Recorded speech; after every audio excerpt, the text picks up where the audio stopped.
Hi, y'all. This is Janala, and I am coming to you with something that was really intriguing my mind. I was doing my blog, and the blog is on culture and how we, as we travel, have to pay close attention to other people's culture.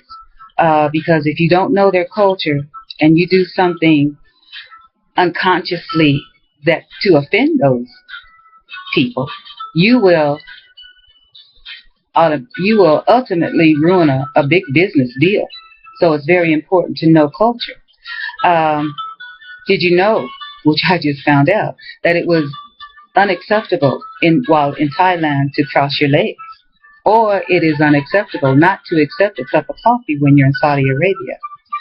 That just brought to mind a story. One of my girlfriends years ago had invited us over to her house for dinner after she returned from China. She was a fashion designer and she would travel all over the world buying very expensive silks and satins and other textiles for her fashion boutique. So on her return, she invited us over. She cooked us a beautiful sit-down dinner. We sat on little cushions. They were little round cushions, foo-foo chairs, and then her table was long. It sat three people on one side and three people on the other side, and one person at the front and one person on the other end. And it was made out of bamboo. And in the middle, she had this long spread of all kinds of different types of foods that she had acquired the recipes for as on her travels. So she fixed that for us, and it was really delicious. It was just the bomb. Anyway, as we had sat there and we were finishing our dinner, we were talking, we were engaging in conversation, and all of a sudden we heard this loud burp. And followed behind the burp, we heard like someone breaking wind in succession. Uh, and it was coming from my friend who invited us to dinner's direction. We all looked, and so she got up and she said, "Release yourself." And she said, "I'll be right back with the coffee and the dessert." So as she left the room, we're all looking around like, what was that? What just happened, right? And so she left the room, and there was incense burning, so it wasn't too objectable, the smell. But some were covering their nose and just looking kind of weird, but nobody was going to say anything but me. I'm going to say something.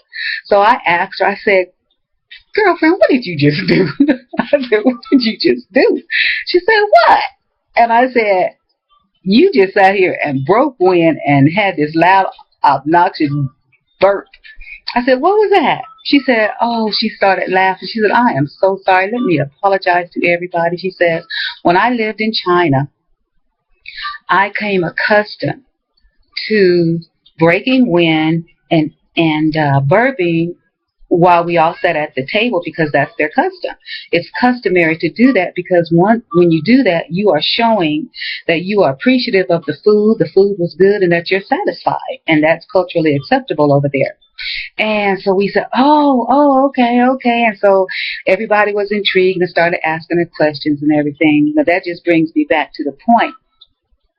If you traveled over there and did not partake in releasing the gases, your bodily gases at the table, you would have been disrespecting your prospective business partner or a great deal that was going to be made. And you may have lost that deal all because you didn't fart and poop. If you didn't fart and burp, okay? So it's very important to understand that everybody is not pent up like we are here in America about certain things. So it's just really important to do your research before you go over to another country, and especially if you're there to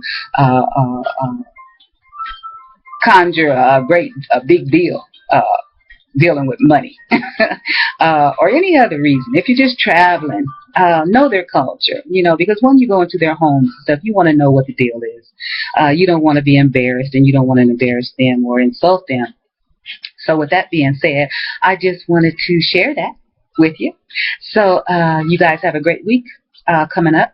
Y'all have to go, some of you have to go to work tomorrow, but I don't. I will be here at my house working, but that's all good. So you guys take care, and I will talk to you soon. Bye.